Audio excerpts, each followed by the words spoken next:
Saraswati arts commerce and science college Mehmadpur BA semester 4 इतिहास भारतનો ઇતિહાસ ઈસવીસન 1885 થી 1964 સીસી એન્ડ સી 403 અને આ પેપરનો છેલ્લો પ્રશ્ન ભારતની વિદેશ નીતિ બિન જોડાણવાદ એની અંદર આપણે વિસ્તારથી જોઈએ તો પ્રશ્ન પરીક્ષામાં આ રીતે પૂછાઈ શકે છે કે ભારતની વિદેશ નીતિની સમીક્ષા કરો. એમાં સૌ પ્રથમ જોઈએ તો પ્રસ્તાવના. તો ભારતની વિદેશ નીતિનું ઘડતર સ્વાતંત્ર્યોત્તર કાળમાં થયું હતું એમ કહેવું યોગ્ય નથી. વાસ્તવમાં ભારતની વિદેશ નીતિ તેના પરાપૂર્વથી ચાલ્યા આવતા સંસાર વારસા અને વૈભવનું એક પ્રતીક હતું. પ્રાચીન ભારત તેની આ ભવ્ય પરંપરાઓ અનુસાર વસુદેવ કુટુંબકમ અને જીઓ ઓર જીને દો, લાઈવ એન્ડ લેટ લાઈવ ના ઉદાત્ત આદર્શ ધરાવતું હતું. ભારતે પોતાના પડોશી એવા નાના દેશોને ભરખી જવાને બદલે એક પ્રેમાળ વડીલ તરીકે તેમનું ધ્યાન રાખ્યું હતું. વેદકાળ અને મહાન સમ્રાટ અશોકથી ચાલી આવતી આ પરંપરાનો અભાવ સ્વતંત્ર ભારતની વિદેશ નીતિના ઘડતરમાં રાષ્ટ્રો સાથેના સુમેળભર્યા સહઅસ્તિત્વનો ખ્યાલ આપતા નોંધે છે કે ભારત પોતાના સાર્વભૌમત્વને જેટલું મહત્ત્વ આપે છે એટલું જ મહત્ત્વ પોતાના પડોશી દેશોના સાર્વભૌમત્વને પણ આપે છે. અને પ્રાચીન કાળમાં ભારતનું વિશ્વ રાજકારણમાં વિશેષ મહત્ત્વપૂર્ણ અને આદરણીય સ્થાન રહ્યું હતું. માત્ર વેપાર વાણિજ્ય માટે જ નહીં પણ પરસ્પર સહકાર, સંપ અને સહઅસ્તિત્વના સિદ્ધાંતને વરેલા પ્રાચીન ભારતે ભારતની બહાર પણ વિશાળ ભારતનું સર્જન કર્યું હતું.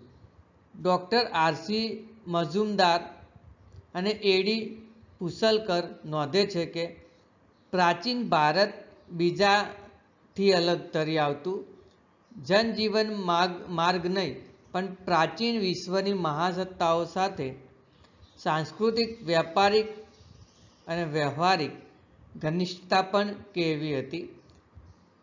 સમયની સલ્તનત અને મુઘલ શાસન ભારતમાં રહ્યું હોવા છતાં દક્ષિણ ભારતનું વિજયનગર તથા મરાઠા સામ્રાજ્ય પ્રાચીન હિન્દુ પરંપરા અને સંસ્કારિતાને દેશ વિદેશમાં પણ પ્રતિષ્ઠિત કરવામાં કોઈ કસર રાખી ન હતી. એ જ રીતે બ્રિટિશ શાસનકાળ દરમિયાન ભારતીય પ્રજાએ પોતાનો સાંસ્કૃતિક વારસો આંતરિક કક્ષાએ પણ જાળવી રાખ્યો હતો. જોકે વિદેશ નીતિનો સવાલ છે ત્યાં સુધી અંગ્રેજો જ નીતિના ઘડવૈયા હોવાથી ભારતનું આ સમય દરમિયાન વિશેષ મૌલિક પ્રદાન કહી શકાય તેવું ન હતું. અને વિલિયમ લી વોર્નર નોંધે છે તેમ ભારત સરકાર અને દેશી રજવાડા વચ્ચેના પારસ્પરિક સંબંધોમાં આંતરરાષ્ટ્રીય વિદેશ નીતિના સિદ્ધાંતનું કોઈ જ મહત્ત્વ ન હતું. એના પછી જોઈએ તો ભારતની વિદેશ નીતિના પ્રભાવક પરિબળો. તો આ ભારતની વિદેશ નીતિ માટે કયા કયા પરિબળો ભાગ ભજવતા હતા તો એ જોઈએ તો સૌ પ્રથમ જોઈએ તો ભારતની ભૌગોલિક સ્થિતિ.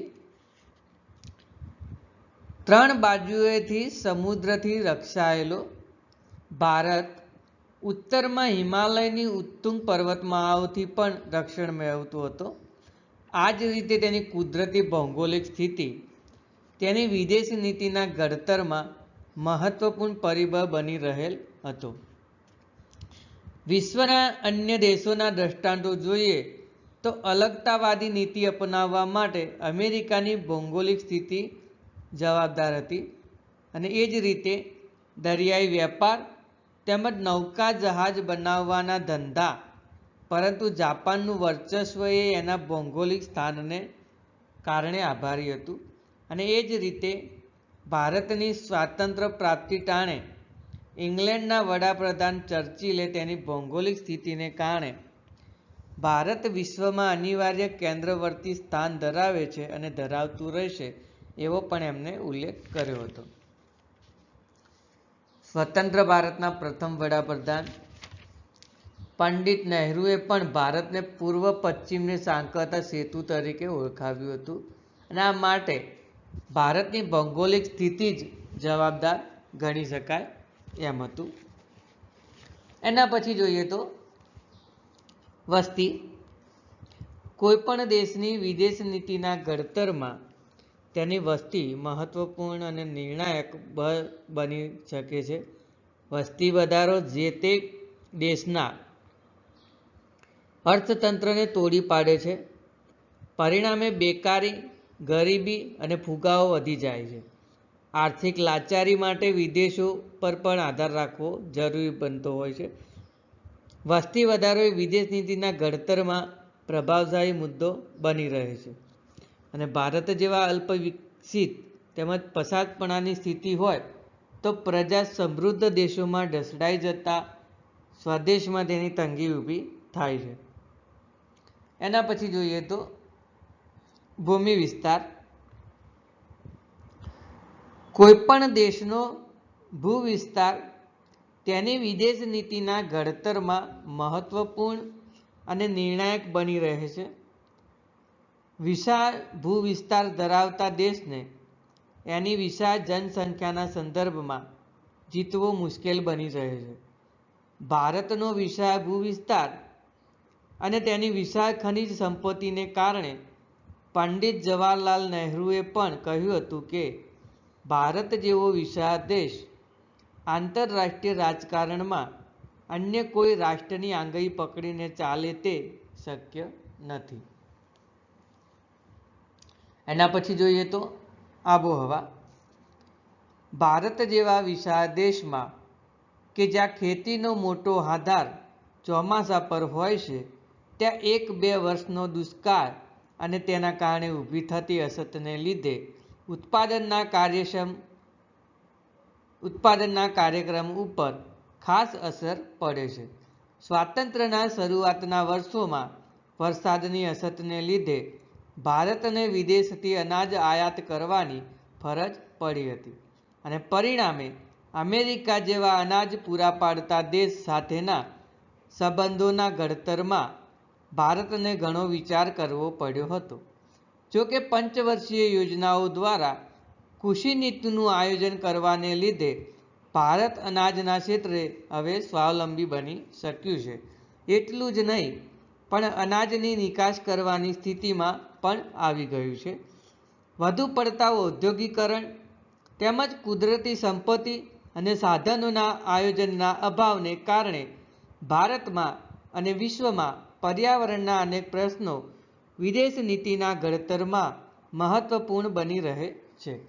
એના પછી આગળ જોઈએ તો વિજ્ઞાન અને ટેકનોલોજી. સ્વાતંત્ર્યોત્તર કાળમાં કોઈપણ દેશ માટે વિજ્ઞાન અને ટેકનોલોજી ક્ષેત્રે મુશ્કેલીઓનો સમય હોય છે. તેથી આના કારણે પોતાની વિદેશ નીતિના ઘડતરમાં આ પરિબળ પ્રભાવકારી પુરવાર થાય છે. આધુનિક વિજ્ઞાન અને ટેકનોલોજીના ક્ષેત્રે યુરોપ તેમજ વિશ્વના અન્ય રાષ્ટ્રોની પ્રગતિ અને સિદ્ધિઓની સરખામણીમાં ભારત ઠીક પાછળ છે. જો કે કેટલાક વર્ષોથી ભારત આ સ્થિતિમાંથી બહાર પણ નીકળ્યું છે. અણુ મહાસત્તા તેમજ અવકાશ વિજ્ઞાન અને ટેકનોલોજીના ક્ષેત્રે પગભર બનવામાં સફળ પુરવાર પણ ભારત દેશ થયું છે. લડાયક શસ્ત્ર સામગ્રી, દારૂગોળો, યુદ્ધ જહાજો, વિમાન, વિરોધી તોપો, તેમજ ભૂમિ યુદ્ધમાં સફળ પુરવાર થયેલ તોપો, સબમરીન, વીજાણુ યંત્રો, ભૂમિથી ભૂમિ પર અને ભૂમિથી અવકાશમાં છોડી શકાતા પ્રક્ષેપાસ્ત્રોને ક્ષેત્રે છેલ્લા એક દાયકામાં ભારતે કરેલ પ્રગતિ વિજ્ઞાન અને ટેકનોલોજીની વિકાસ કૂચમાં ભારતને માનભર્યું સ્થાન અપાવનાર પુરવાર થયેલ છે. પોખરણ ખાતે કરેલા અણુ વિસ્ફોટ પછી મહાસત્તાઓ સાથે એક હરોળમાં બેઠેલ ભારત હવે એની વિદેશ નીતિના ઘડતરમાં કોઈ દેશની પાછળ નથી. પરિણામે જ્યાં અમેરિકા ભારતને સીટીબીટી કરાર પર સહી કરવા દબાણ કરે છે અને આર્થિક પ્રતિબંધો મૂકે છે, ત્યારે પણ મક્કમતાપૂર્વક આવી સ્થિતિનો સામનો કરવા જેટલું ભારત પણ સક્ષમ બની ગયું છે. ભારતને સરકારનો દૃષ્ટિકોણ સ્પષ્ટ રજૂ કરીને સ્વાતંત્ર્ય પ્રાપ્તિ ટાણે વિજ્ઞાન અને ટેકનોલોજીના ક્ષેત્રે ભારતનું પછાતપણું નાબૂદ કરવામાં સફળતા મેળવી છે. આ તમામ બાબત સ્પષ્ટ દર્શાવે છે કે આધુનિક સમયમાં વિજ્ઞાન અને ટેકનોલોજીની પ્રગતિ કે અધોગતિ એ જે તે દેશની વિદેશ નીતિના ઘડતરનું એક નિર્ણાયક બળ બની શકે છે. એના પછી જોઈએ તો નેતાઓનો પ્રભાવ. સ્વાતંત્ર્ય પ્રાપ્તિ ટાણે ભારતની સત્તાના સૂત્રો તેમજ નીતિ વિષયક નિર્ણયના ઘડતરની બાબતો મહદઅંશે કોંગ્રેસ પક્ષના હાથમાં હતી. તે વખતે કોંગ્રેસ મહાત્મા ગાંધીના પ્રભાવ નીચે હોવાથી વિદેશ નીતિના ઘડતરમાં જવાહરલાલ નહેરુએ ગાંધીના વિચારોને પ્રાધાન્ય આપ્યું હતું. કોંગ્રેસના વાર્ષિક સંમેલનમાં વિદેશ નીતિની ઘટનાઓ અને નીતિઓ પર મોકામ અને ચર્ચા વિચારણા કર્યા પછી નિર્ણયો લેવામાં આવતા હતા. પરિણામે ભારતની વિદેશ નીતિ કોંગ્રેસ પક્ષના નેતાઓની નીતિઓનું પ્રતિબિંબ બની ચૂકી હતી. જવાહરલાલ નહેરુ પોતે પણ પંચશીલ અને બિનજોડાણ જેવી સૈદ્ધાંતિક બાબતોમાં મહાત્મા બુદ્ધ અને મહાવીરથી માંડીને ગાંધીજી સુધીની ભારતીય પરંપરાને અનુસરતા હતા. આમ ભારતની વિદેશ નીતિના ઘડતરમાં નેતાઓનું પણ ખૂબ પ્રદાન રહ્યું હતું.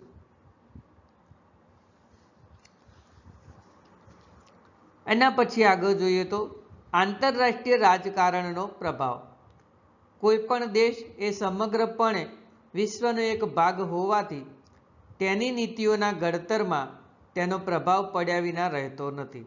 દ્વિતીય વિશ્વયુદ્ધને અંતે વિશ્વભરમાં યુદ્ધ અને સૈનિક સંગઠનો જોડાણોનો ક્રમ ચાલ્યો હતો. ત્યારે સૈનિક શક્તિ ધરાવતી મહાસત્તાઓની વિદેશ નીતિ એ વિશ્વ રાજકારણ પર પ્રભાવ પાડ્યો. સ્વાતંત્ર્ય પ્રાપ્તિ ટાણે ભારતની વિદેશ નીતિના ઘડતર પર પણ એનો પ્રભાવ પડ્યા વિના રહેતો નહોતો. અને શરૂઆતમાં અર્ધવિકસિત કે અલ્પ વિકસિત રાષ્ટ્રો અમેરિકા તથા રશિયા જેવી મહાસત્તાઓની કઠપૂતળી સમાન બની ગયા. પરંતુ પંડિત જવાહરલાલ નહેરુથી માંડીને આજ સુધીના વિદેશ નીતિના ઘડવૈયાઓએ આવા કોઈપણ જૂથમાં જોડાઈ ચોક્કસ છાપ ધારણ કરવાને બદલે પોતાની અલગ, મૌલિક અને તટસ્થ છાપ ધારણ કરી વિશેષ ડાયપણ દર્શાવ્યું છે. આગળ જોઈએ તો વિશ્વની અણુસત્તાઓ. તો આધુનિક વિશ્વ અણુસત્તાઓની ટેકનોલોજી ધરાવે છે. વિશ્વમાં અણુ અખતરાઓ હાથ ધરીને વિશ્વની મહાસત્તાઓએ અણુસત્તાઓ બનવાનું પસંદ કર્યું છે.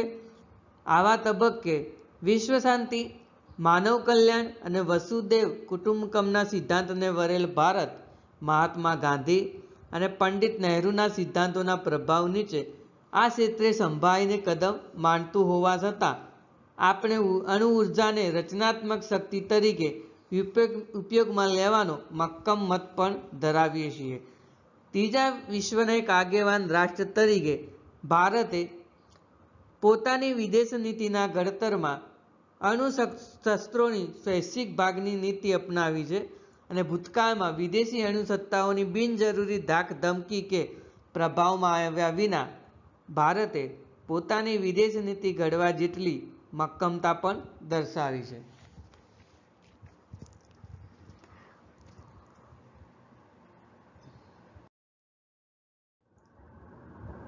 આગળ જોઈએ તો ભારતની વિદેશ નીતિના માર્ગદર્શક સિદ્ધાંતો. તો સ્વાતંત્ર્ય બાદ જ્યારે ભારતની વિદેશ નીતિના ઘડતરનો સવાલ ઊભો થયો ત્યારે ભારતે નીચે પ્રમાણેના માર્ગદર્શક સિદ્ધાંતોની તે જ છાયામાં પોતાની વિદેશ નીતિનું ઘડતર કરી એક આગવી છાપ ઊભી કરે છે. એમાં પ્રથમ છે સ્વતંત્ર મત. આંતરરાષ્ટ્રીય રાજકારણમાં સ્વતંત્ર ભારતે પોતાનું સ્થાન નક્કી કરવા માટે સ્વતંત્ર વિદેશ નીતિ અપનાવી છે. તત્કાલીન વિશ્વની અમેરિકા તથા રશિયા જેવી મહાસત્તાઓના પ્રભાવમાં આવ્યા વગર તટસ્થ પણ છતાં જેવી પરિસ્થિતિ હોય તે પ્રમાણે નિર્ણય લેવાની નીતિ અપનાવી છે. પરિણામે જાહેર ચર્ચાઓ અને પ્રસંગોમાં ભારતે બનાવના ગુણ દોષને આધારે પોતાનું મંતવ્ય સ્પષ્ટ અને મક્કમ રીતે રજૂ કરેલ છે. ક્યારેક તેના આ વલણને કારણે મહાસત્તાઓ નાખુશ થયેલ છે, છતાં એની ભારતે પરવા કરી નથી. પરિણામે ત્રીજા વિશ્વના ઘણા રાષ્ટ્રોએ ભારતની આ નીતિની પ્રશંસા કરી છે.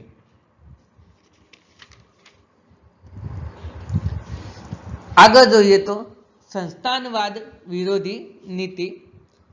ઘણા લાંબા સમય સુધી એક વસાહતી રાષ્ટ્ર તરીકે બ્રિટિશ સત્તાના શાસન નીચે રહી હોવાથી તેના માથા પર ભોગવી રહેલ ભારતે વસાહતવાદ વિરોધી નીતિને જ મહત્વ અને પ્રોત્સાહન આપેલ છે.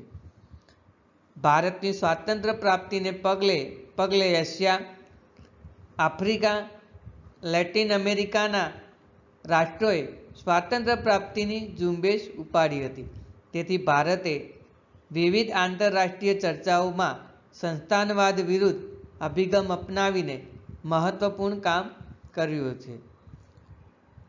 એના પછી આગળ જોઈએ તો તટસ્થતાવાદ. તો શીત યુદ્ધોના કાળમાં રશિયા અને અમેરિકાની શસ્ત્ર દોડ કે પક્ષાપક્ષમાં પડ્યા વગર ભારતે તટસ્થ નીતિ અપનાવીને વિવિધ દેશો વચ્ચેની ખેંચ અને સંઘર્ષની સ્થિતિને નિવારી છે. પરિણામે શાંતિની સ્થાપના માટે દ્વિપક્ષી અને બહુપક્ષી એવા કોઈ જોડાણવાદમાંથી બાકાત રહી તટસ્થતા અપનાવી છે, જે આજે યોગ્ય પુરવાર થઈ રહી છે. આગળ જોઈએ એમ લોકશાહી વિચારસરણી છતાં નિષ્પક્ષ અભિગમ. લોકશાહી અને લોક કલ્યાણમાં માનતું હોય છતાં ઇંગ્લેન્ડ કે અમેરિકા જેવા લોકશાહી દેશોની તે જ છાયામાં ઢસડાઈ ગયું નથી, એ મોટી વાત છે. આમ કરવા માટે એને સામ્યવાદી કે અન્ય બીજી કોઈ વિચારસરણી ધરાવતા દેશો સાથે સંબંધો કહેવામાં પણ સુખ દર્શાવી નથી.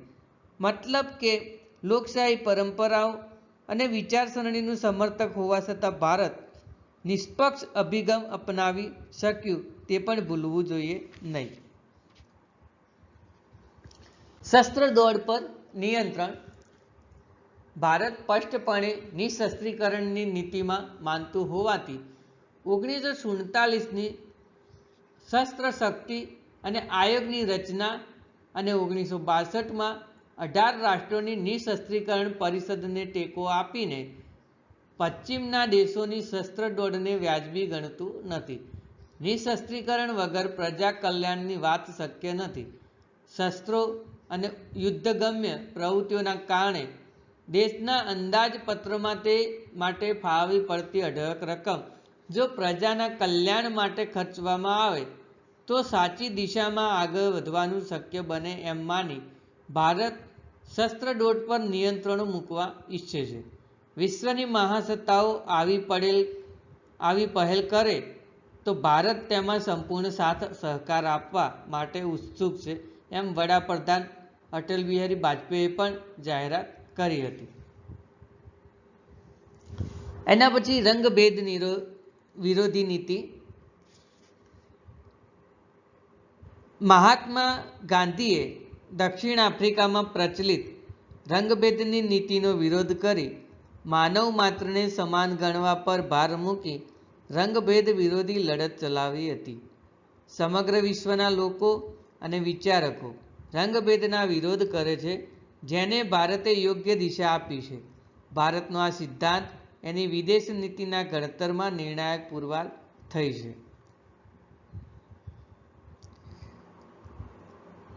અને આગળ જોઈએ ભારતની બિન જોડાણ વિદેશ નીતિ.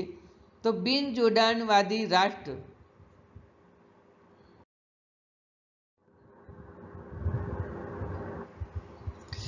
હવે આપણે જોઈએ તો બિન જોડાણનો અર્થ તો સંઘર્ષ કે જૂથથી અલગ રહી પોતાના રાષ્ટ્રીય હિતોને જાળવણી કરી વિશ્વ શાંતિની જાળવણી કરવી અને તે માટે કોઈપણ સત્તા, જૂથ કે લશ્કરી જોડાણથી અલિપ્ત રહેવું.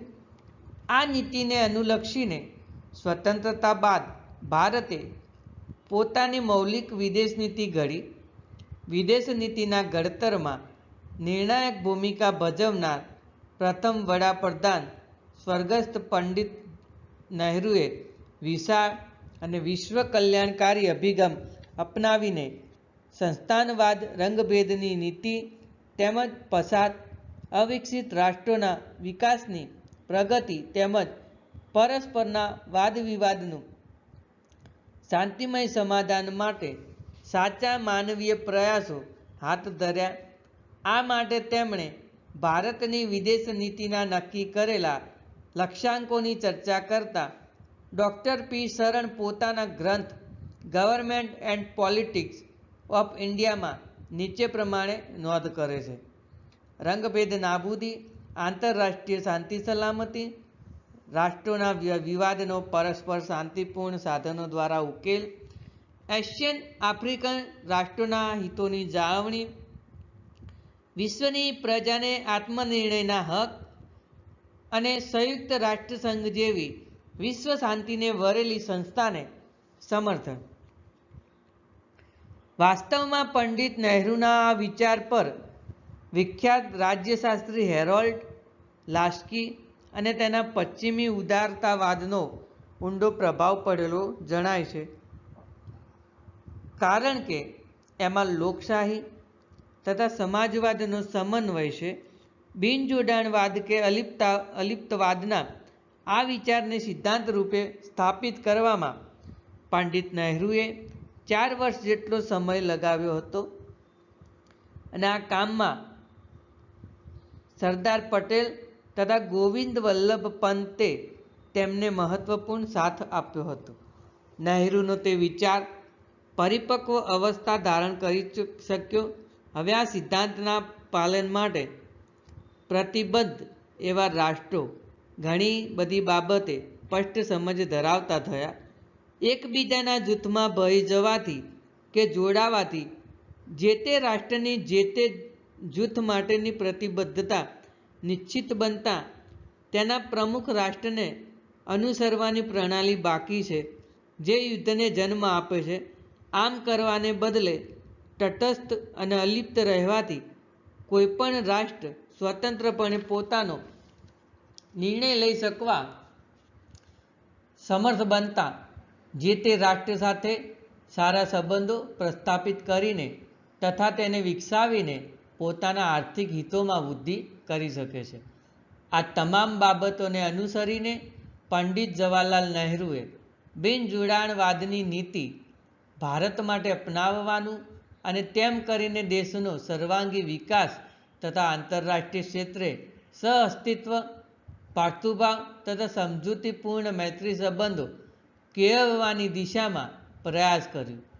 આના મીઠા ફળ આજે આપણે ભોગવીએ છીએ અને વિશ્વના ઘણા રાષ્ટ્રો એને અનુસરવા લલચાયા પણ છે. બિનજોડાણવાદની ઉપરોક્ત પરિભાષાને અનુલક્ષીને આ નીતિના ચોક્કસ ધારાધોરણો નક્કી કરવા માટે કાહિરા એટલે કે કેરો ખાતે 21 દેશોના પ્રતિનિધિઓની એક પરિષદ મળી. આ પરિષદે કોઈપણ રાષ્ટ્રને બિનજોડાણવાદી ગણવા માટે જે ધારાધોરણ અપનાવ્યા તે કંઈક આ પ્રમાણે હતા.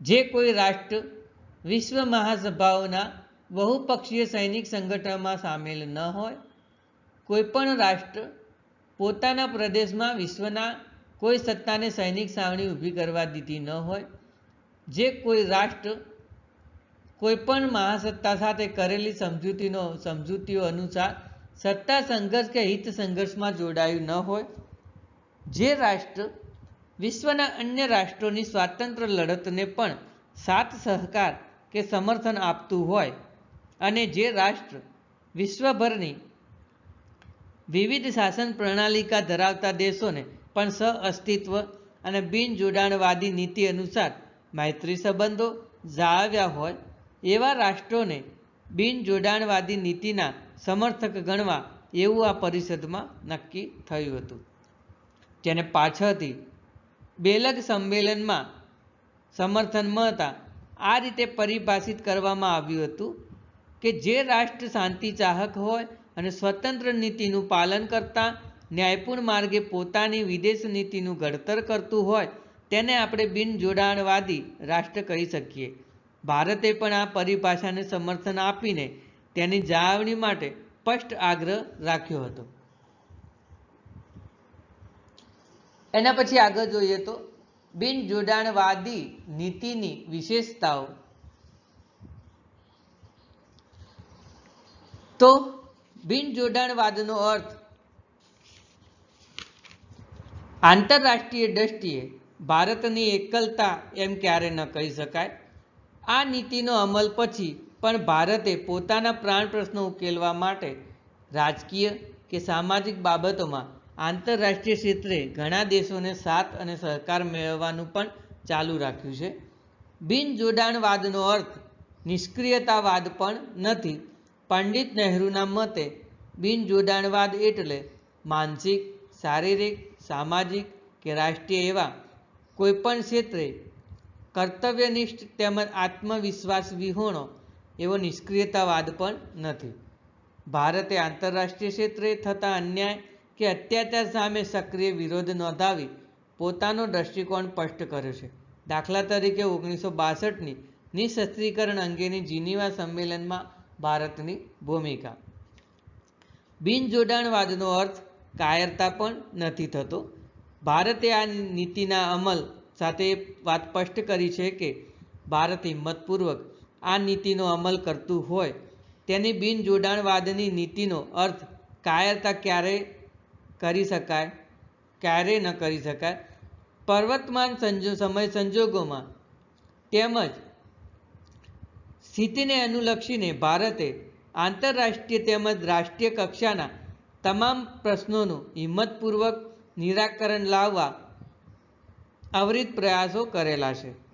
તે કોઈપણ મહાસત્તાના પ્રભાવ નીચે આવી જઈને એની બિનજરૂરી પ્રશંસા કે કોઈ રાષ્ટ્રની પ્રગતિથી ઈર્ષ્યાવશ થઈ તેની બિનજરૂરી ટીકા ટિપ્પણી નથી કરી. આ વાત છાપ કરી છે. તે સંપૂર્ણ નિર્ભયતાપૂર્વક આ નીતિનો અમલ કરે છે.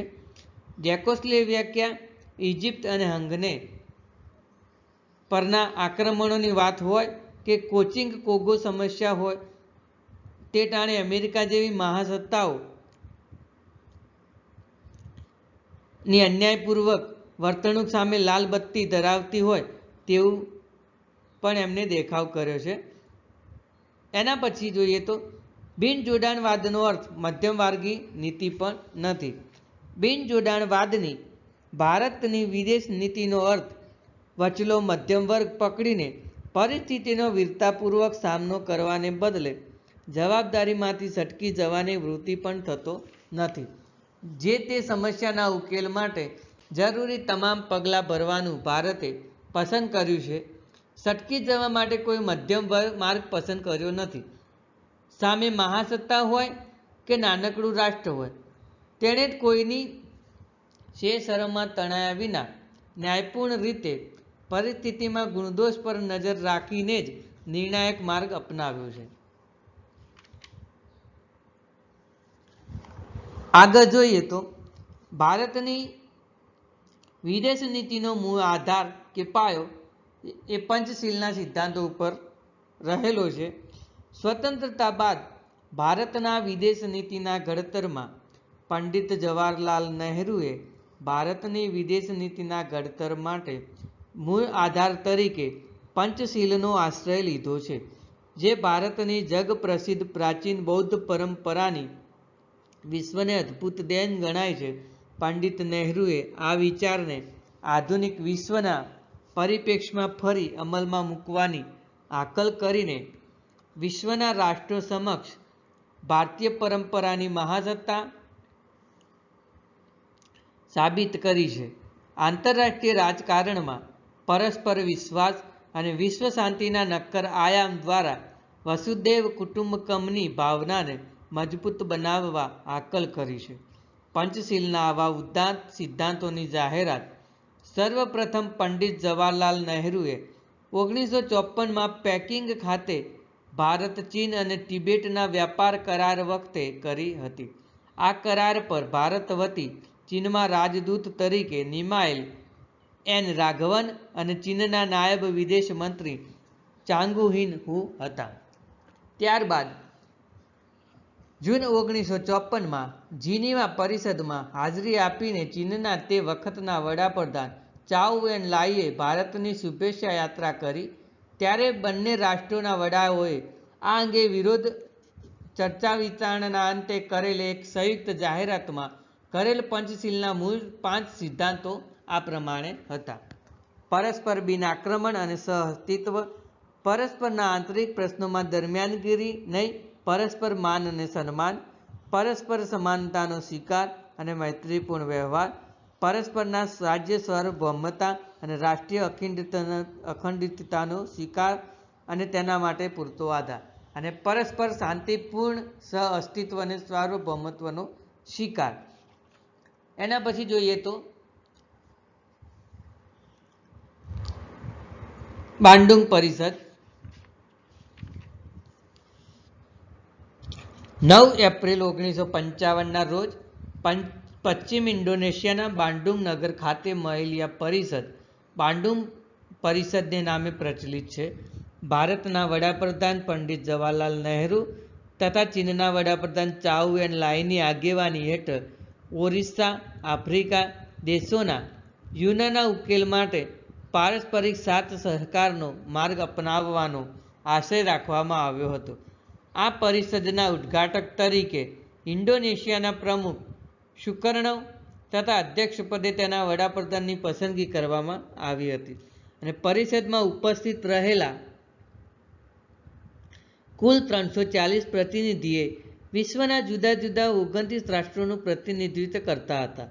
આ પરિષદમાં યુરેશિયા તરીકે જાણીતા રશિયા સહિતના કોઈપણ યુરોપિયન રાષ્ટ્રને આમંત્રણ આપવામાં પોતાની વાત રજૂ કરી, પરંતુ પંડિત નહેરુ, સુકર્ણો અને ચાઉ એન લાઈએ પરિસ્થિતિ સંભાળી લીધી અને પંચશીલના મૂળ 5 સિદ્ધાંતોને વર્તમાન પરિપ્રેક્ષ્યમાં વિસ્તારીને 10 કર્યા, જે નીચે પ્રમાણે હતા: તો પારસ્પરિક પ્રશ્નોનો ઉકેલ શાંતિપૂર્ણ માર્ગે લાવવો, પારસ્પરિક હિતો અને સહકારમાં વૃદ્ધિ કરવી, ન્યાય તેમજ આંતરરાષ્ટ્રીય જવાબદારી પ્રત્યે આદર રાખવો, અન્ય રાષ્ટ્રોની આંતરિક બાબતોમાં દરમિયાનગીરી કરવી નહીં, મૂળભૂત માનવ હક્કો પ્રત્યે આદર જાળવવો, પરસ્પર સાર્વભૌમત્વ અને અખંડિતતા જાળવવી, સંયુક્ત રાષ્ટ્રસંઘના ચાર્ટરની મર્યાદામાં રહી આત્મરક્ષા કરવી, અન્ય રાષ્ટ્રો પર આક્રમણ કે ધમકી આપવી નહીં, નાના મોટા રાષ્ટ્રો અને જાતિઓ સાથે સમાન વ્યવહાર કરવો, સામૂહિક સુરક્ષાનું ચુસ્ત પાલન કરવું. આમ બાન્ડુંગ પરિષદની અંદર પંચશીલના સિદ્ધાંતોનું પાલન કરવા માટેની અપીલ કરવામાં આવી. એના પછી આગળ જોઈએ તો ભારતના પડોશી દેશો સાથેના સંબંધો. ભારત અને પાકિસ્તાન વચ્ચે આઝાદી બાદ અને રાલ જમ્મુ કાશ્મીરના પ્રશ્ને વારંવાર તંગદિલી સર્જાય છે. આતંકવાદીઓ દ્વારા ભારતીય સરહદ પર ત્રાસવાદનો આતંક ચાલુ છે. સદા ઉદારમતવાદી આપણા વડાપ્રધાન એમને વારંવાર શાંતિ, સહકાર અને ભાઈચારા માટે ચર્ચા વિચારણા માટે નિમંત્રણ છે. ભારત પાકિસ્તાન સંબંધો ટૂંકમાં આ મુજબ વર્ણી શકાય છે. એમાં પ્રથમ જોઈએ તો ભારત પાકિસ્તાન સંબંધો. ભારતના ભાગલા થતાં લઘુમતી પ્રજાનો પ્રશ્ન, બંને દેશોમાં કોમી રમખાણો થયા અને વાતાવરણ કલુષિત બન્યું. બંને દેશો વચ્ચે સિંધુ નદીના પાણીનો પ્રશ્ન ઉદ્ભવ્યો, ત્યારે બંને દેશોના વડાઓ સાથે બેસીને તેનો સુખેદ ઉકેલ લાવ્યા. બંને દેશોની સરહદોના રેખાંકનના પ્રશ્ન અંગે બંને દેશોના વડાઓએ અનેક વખત ચર્ચાઓ કરી છે, છતાં કોઈ સમાધાન થયું નથી. ભારતની સરહદે પાકિસ્તાનની ઘૂસણખોરી અને લૂંટફાટના પ્રશ્નો સામાન્ય બન્યા છે. છેલ્લા દાયકામાં આ પ્રશ્ન વધુ ગંભીર બન્યા છે. ઈસવીસન 1947માં પાકિસ્તાને કાશ્મીર પર આક્રમણ કરી કેટલાક પ્રદેશો પચાવી પાડ્યો. આ પ્રદેશ પાછો મેળવવા ભારતે સંયુક્ત રાષ્ટ્રોમાં રજૂઆત કરી. એ પછી આ પ્રશ્ન અંગે બંને દેશો વચ્ચે અવારનવાર ઘર્ષણ ચાલુ રહ્યું છે. ઈસવીસન 1965માં પાકિસ્તાને ભારત પર આક્રમણ કર્યું. એ યુદ્ધમાં પાકિસ્તાનનો સખત પરાજય થયો. યુદ્ધના અંતે થયેલા તાશ્કંદ કરારનું પાકિસ્તાને બરાબર પાલન ન કર્યું. ઈસવીસન 1971માં પાકિસ્તાને ફરીથી ભારત પર આક્રમણ કર્યું. યુદ્ધમાં પાકિસ્તાનનો નામોશી ભર્યો પરાજય થયો. યુદ્ધના અંતે બંને દેશો વચ્ચે સિમલા કરાર થયા, પરંતુ તેનું પાલન કરવામાં પાકિસ્તાને આડોડાઈ કરી. બાંગ્લાદેશને રાજકીય સ્વાતંત્ર્ય મેળવવામાં ભારતે ભજવેલી ભૂમિકાને કારણે ભારત અને પાકિસ્તાન વચ્ચેના સંબંધો વધુ તંગ બન્યા. રક્ષણના બહાના હેઠળ અમેરિકા અને અન્ય દેશો પાસેથી મેળવવામાં આવતા અદ્યતન શસ્ત્રોનો વિપુલ પુરવઠો તથા અણુબોમ્બ બનાવવાની દિશામાં પાકિસ્તાન દ્વારા થતા પ્રયાસો ભારત માટે ચિંતાનો વિષય બની રહ્યા છે. જમ્મુ કાશ્મીરમાં પાકિસ્તાનની દોરવણી હેઠળ વધી રહેલા આતંકવાદના પ્રશ્ને ભારત અને પાકિસ્તાનના સંબંધો વધુ વણસ્યા છે. બંને દેશો વચ્ચે તંગદિલીભરી પરિસ્થિતિ પ્રવર્તે છે.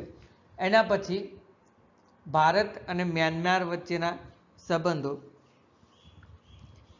તો ઈસવીસન 1948થી 1982ના સમયગાળા દરમિયાન ભારત અને મ્યાનમાર એટલે કે બર્મા વચ્ચે ગાઢ મૈત્રી અને સહકારપૂર્ણ સંબંધો જળવાયા છે. કેટલાક ભારતીયોએ મ્યાનમાર એટલે કે બર્મામાં કાયમી વસવાટ કરીને મ્યાનમાર બર્માનું નાગરિકત્વ મેળવ્યું છે. આઝાદી પછી મ્યાનમાર બર્માએ વિકાસ કાર્યો માટે આર્થિક મદદ માગી, ત્યારે ભારતે મ્યાનમાર સાથે વધુ ઘનિષ્ઠ સંબંધો બનાવવા તેને તાત્કાલિક આર્થિક મદદ કરી હતી. ઈસવીસન 1951માં બંને દેશો વચ્ચે શાંતિ અને મિત્રતા ટકાવી રાખવા માટે સંધિ કરવામાં આવી, અને એ સંધિ દ્વારા બંને દેશોએ એકબીજાના સાર્વભૌમત્વને માન આપવાનું, આંતરિક બાબતોમાં હસ્તક્ષેપ નહીં કરવાનું તથા મહત્ત્વના પ્રશ્નો વાટાઘાટો દ્વારા ઉકેલવાનું સ્વીકાર્યું. આ જ વર્ષે બંને દેશોએ પરસ્પર વેપાર કરવા પંચવર્ષીય કરારો કર્યા. તેથી બંને દેશોના સંબંધો વધારે મજબૂત બન્યા. ભારત અને મ્યાનમારની સરહદે નાગ બળવાખોરોની વિદ્રોહી પ્રવૃત્તિઓ અટકાવવા ભારતે મ્યાનમારને શસ્ત્ર સહાય પણ કરી હતી. બંને દેશોના સંબંધોને સમર્થન આપવા ભારતના વડાપ્રધાન જવાહરલાલ નહેરુએ બર્માની મુલાકાત લીધી. એ સમયે ભારતે મ્યાનમાર પાસેથી લેણી રકમનો અડધો ભાગ માંડી વાળવાની તથા મ્યાનમારની આર્થિક કટોકટીમાં મદદરૂપ થવા વધારે લોન આપવાની પણ જાહેરાત કરી. ઈસવીસન 1865માં મ્યાનમારના વડા જનરલ નેવિનની ભારતની મુલાકાતના પ્રસંગે નાગ બળવાખોરોની પ્રવૃત્તિઓ તથા મ્યાનમારમાં વસતા ભારતીય લોકોની નાગરિકતાના પ્રશ્ન અંગે ચર્ચા થઈ અને બંને દેશોએ સંબંધો વધુ ગાઢ બનાવવાની જાહેરાત કરી. એ પછીના સમયમાં બંને દેશો વચ્ચે કોઈ બનાવનો પ્રસંગ ઊભો થયો નથી. બંને દેશો વચ્ચે મિત્રતાપૂર્ણ સંબંધો ચાલુ રહ્યા છે. ભારત અને ચીન વચ્ચેના સંબંધો. ભારત અને ચીન વચ્ચે મીઠા સંબંધો જાળવવાની શુભ શરૂઆત ભારતના વડાપ્રધાન જવાહરલાલ નહેરુએ ઈસવીસન 1954માં કરેલી. અને એમના જ દૌહિત્ર રાજીવ ગાંધીએ ભારતના વડાપ્રધાન તરીકે ઈસવીસન 1928માં 88માં ચીનની મુલાકાત લઈ ભારત ચીન વચ્ચે સુમેળભર્યો સંબંધો સ્થાપવા પર ભાર મૂક્યો. આ બંને ઐતિહાસિક ઘટનાઓની વચ્ચે જે કેટલાક પ્રસંગો બની ગયા જેનાથી ભારત ચીન સંબંધો વણસ્યા તે આ પ્રમાણે કહી શકાય તેવા હતા. ઈસવીસન 1954માં ભારત ચીન અને તિબેટના પ્રશ્ને પંચશીલના કરારો થયા, જેનાથી ભારતે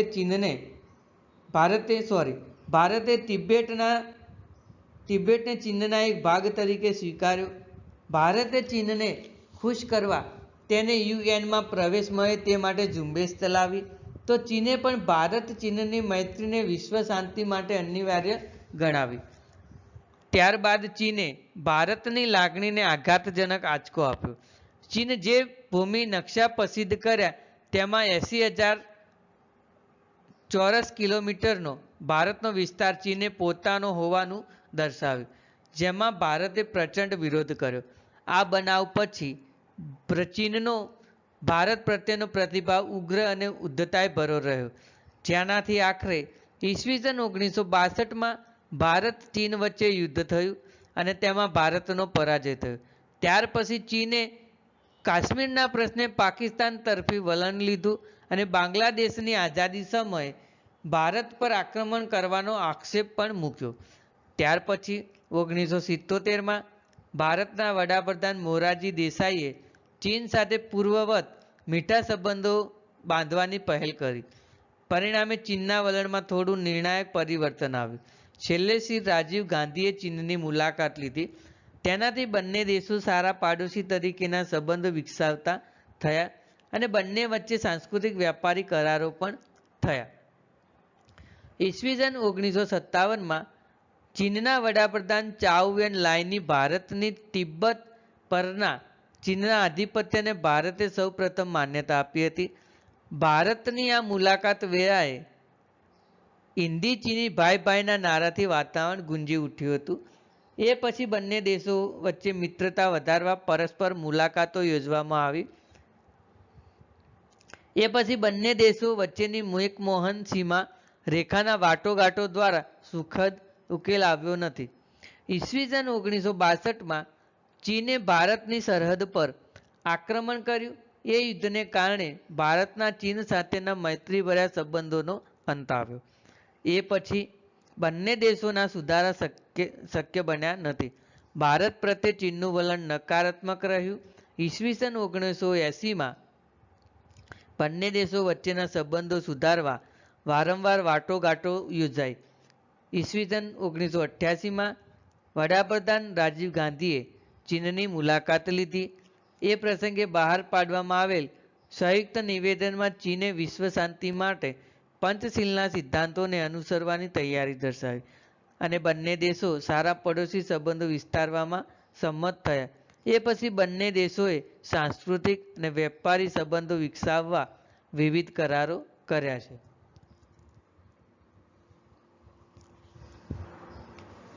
એના પછી જોઈએ તો ભારત શ્રીલંકા સંબંધો. ઈસવીસન 1956થી 1962 સુધીના સમયગાળા દરમિયાન બંને દેશો વચ્ચે ગાઢ સંબંધો વિકસ્યા હતા. શ્રીલંકાના તત્કાલીન વડાપ્રધાન ભારતની બિન જોડાણ નીતિને સમર્થન આપ્યું હતું. શ્રીલંકામાં ભાષાનો પ્રશ્ન ઉગ્ર બન્યો ત્યારે ભારતે તેને શ્રીલંકાનો આંતરિક પ્રશ્ન ગણી વિવાદમાં ઉતરવાનું ટાળ્યું હતું. પરિણામે શ્રીલંકાએ કાશ્મીરના પ્રશ્ને મહાસત્તાઓને દોષિત ગણાવી હતી. ઈસવીસન 1962માં ભારત ચીન વચ્ચે થયેલા યુદ્ધને અટકાવવા શ્રીલંકાએ 6 તટસ્થ દેશની પરિષદ બોલાવી હતી, જેને કોલંબો પરિષદ પણ કહેવામાં આવે છે. પરંતુ શ્રીલંકા આ પ્રશ્ને તટસ્થ રહ્યું હતું. ઈસવીસન 1965માં ભારત પાકિસ્તાન યુદ્ધ વખતે પણ શ્રીલંકા તટસ્થ રહ્યું હતું. શ્રીલંકાના બદલાયેલા વલણથી ભારતના શાસકોને દુઃખ થયું હતું. આમ છતાં બંને દેશોના વડાઓએ પરસ્પર મુલાકાતો યોજી સંબંધો વધુ મજબૂત બનાવ્યા હતા. ઈસવીસન 1971માં શ્રીલંકામાં લશ્કરી બળવો થયો ભારતે શ્રીલંકાને તાત્કાલિક લશ્કરી મદદ મોકલી હતી. શ્રીલંકામાં તમિલવાસીઓના નાગરિકત્વનો પ્રશ્ન ઉકેલવા બંને દેશોના વડાપ્રધાનોએ વારંવાર વાટાઘાટો યોજીને કેટલીક સમજૂતીઓ કરી, પરંતુ તેનો અમલ ન થતાં શ્રીલંકન તમિલો ઉગ્ર બન્યા. તેમણે શ્રીલંકાના ઉત્તર ભાગમાં અલગ સ્વતંત્ર રાજ્યની માગણી કરી. એલટીટીઈ જેવા લડાયક તમિલ સંગઠનો અને શ્રીલંકાની સરકાર વચ્ચે સશસ્ત્ર સંઘર્ષની સ્થિતિ સર્જાઈ. આ સંઘર્ષને અટકાવવા શ્રીલંકાએ ભારતના શાંતિદળોની મદદ માગી. ભારતે લગભગ 80,000 સૈનિકો શ્રીલંકા મોકલ્યા. શ્રીલંકામાં એલટીટીઈ લિબરેશન તમિલ ટાઇગર ઈલમ વિરુદ્ધની લડાઈમાં સેંકડો ભારતીય સૈનિકો માર્યા ગયા અને ઘાયલ થયા. પરિસ્થિતિ વધુ વણસતા શ્રીલંકાએ લશ્કરને પાછું બોલાવવા ભારતને વિનંતી કરતા લશ્કર પાછું ખેંચવામાં આવ્યું. આથી બંને દેશો વચ્ચે અવિશ્વાસનું વાતાવરણ સર્જાયું હતું. એના પછી આગળ જોઈએ તો ભારત નેપાળ સંબંધો. નેપાળ ભારત અને ચીન વચ્ચેનું આવેલું બફર રાજ્ય છે. ઈસવીસન 1954માં તિબ્બત ચીનનું અંગ બન્યું ત્યારે ચીનની રાજકીય અસર નેપાળ પર થઈ. નેપાળમાં ચીનનો પ્રભાવ ઘટાડવા નેપાળના આર્થિક વિકાસમાં ભારતે રસ લેવા માંડ્યો. ભારતે નેપાળને પંચવર્ષીય યોજનામાં મદદરૂપ થવા 10 કરોડની આર્થિક મદદ કરી. ભારતના રક્સસોલથી કાઠમંડુ સુધીની પાકી સડક ભારતે બાંધી આપી, જે ત્રિભુવન રાજપથ તરીકે ઓળખાય છે. નેપાળના પૂર્વ અને પશ્ચિમ છેડાને જોડતો 1000 કિલોમીટરનો લાંબો સિદ્ધાર્થ રાજમાર્ગ ભારત અને યુએનના સહાયથી બાંધવામાં આવ્યો. આમ ભારત અને ચીન વચ્ચેના સંબંધો સાનુકૂળ ન હોવાથી ભારતે નેપાળ સાથેના સંબંધો વધુ મજબૂત બનાવવા તેને આર્થિક મદદ કરી હતી. એના પછી ભારત બાંગ્લાદેશ સંબંધો. તો જો હુકમી ભર્યા અન્યાયી શાસનતંત્ર સામે લડતી કોઈપણ દેશની પ્રજા પ્રત્યે સહાનુભૂતિ દર્શાવવી એ ભારતની વિદેશ નીતિનો એક સિદ્ધાંત છે. એ અનુસાર બાંગ્લાદેશની સ્વતંત્રતા માટે સંઘર્ષ કરતી મુક્ત વાહિની સેનાને ભારત દ્વારા મદદ આપવામાં આવી. વળી પાકિસ્તાની સૈનિકોએ બાંગ્લાદેશના નાગરિકો પર ગુજારેલા અત્યાચારને કારણે હજારો બાંગ્લાવાસીઓએ ભારતમાં આશ્રય લીધો હતો. આ સંજોગોમાં ભારત તટસ્થ રહી શકે એ અશક્ય હતું. અને ઉપરાંત એ સમયે પાકિસ્તાને ભારતની પશ્ચિમ સરહદ પર આક્રમણ કર્યું. આ યુદ્ધમાં ભારતે પશ્ચિમ અને પૂર્વના બંને મોરચાઓ પર પાકિસ્તાનને નામોશીભર્યો પરાજય આપીને મુક્ત વાહિની સેનાને સ્વતંત્ર બાંગ્લાદેશની રચના કરવામાં અનુકૂળતા કરી આપી. આ રીતે ભારતે બાંગ્લાદેશના સર્જનમાં ફાળો આપ્યો હતો. એના પછી જોઈએ તો ભારત ભૂતાન સંબંધો. તો ભૂતાન ભારતની ઉત્તર દિશાએ આવેલું પાડોશી રાષ્ટ્ર છે. ઈસવીસન 1949માં ભારતે ભૂતાન સાથે કાયમી શાંતિ અને મિત્રતાની સંધિ કરી. ઈસવીસન 1958માં ભારતના વડાપ્રધાન જવાહરલાલ નહેરુએ તથા ઈસવીસન 1970માં ભારતના રાષ્ટ્રપતિએ ભૂતાનની શુભેચ્છા મુલાકાત લીધી. ઈસવીસન 1971માં ભારતે ભૂતાનને યુએનનું સભ્યપદ આપવામાં મદદ કરી. આમ ભારત અને ભૂતાન વચ્ચેના સંબંધો સ્થિર અને શાંત રહ્યા છે. બંને દેશો વચ્ચે ક્યારેય તંગદિલી સર્જાઈ નથી. તેથી ભૂતાન ભારતનું મિત્ર રહ્યું છે. અહીંયા આપણે ભારતની વિદેશ નીતિનો પ્રશ્ન પૂર્ણ થાય છે. આપ સૌનો આભાર. Thank you.